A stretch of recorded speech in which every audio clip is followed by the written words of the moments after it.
किसके वीडियो में कितना व्यू, कौन है नंबर 1। दोस्तों मेरा नाम है रवि और आप देख रहे हैं 08 रवि सिंह। दोस्तों अगर आप 08 रवि सिंह पे नए हैं तो प्लीज़ सब्सक्राइब कर लीजिएगा और बेल आइकन को दबा दीजिएगा, क्योंकि मैं ऐसा वीडियो हमेशा लाता रहता हूँ। दोस्तों बहुत से कलाकार हैं भोजपुरी के, जैसे चिंटू पांडे, ये नंबर 1 है।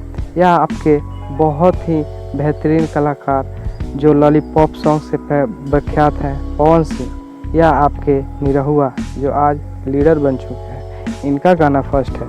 या सबसे ज़्यादा अगर भोजपुरी में मानने वाले अभी हैं तो टॉप 10 में आते हैं आपके खेसारी लाल यादव या राकेश पांडे।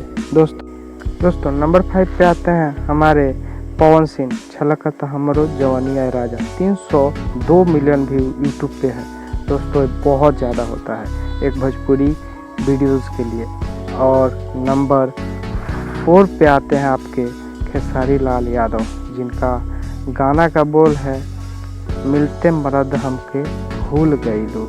320 मिलियन व्यू है और ये धूम मचाते हैं। और नंबर 3 पे आते हैं आपके प्यारे चिंटू पांडे जी, जिनका गाना का व्यू है 348 मिलियन व्यू।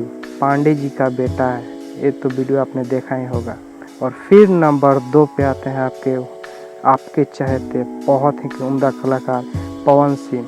इनका गाना का व्यू है कम से कम ज़्यादा व्यू आता है, लेकिन इस वीडियो में व्यू आया है 375 मिलियन व्यू। और 2 नंबर पे आते हैं, 1 नंबर पे आते हैं राकेश पांडे, जिनके यूट्यूब वीडियो पे व्यू जो है सबसे ज़्यादा है। हिंदी वीडियोस को भी पछाड़ दिए हैं। 500 million plus video view, 500 million plus video बहुत ज़्यादा होता है दोस्तों। ये बहुत ही ताकत रिकॉर्ड है। 08 रवि सिंह अगर आप सब्सक्राइब नहीं किए हैं तो प्लीज़ कर लीजिए। जय हिंद।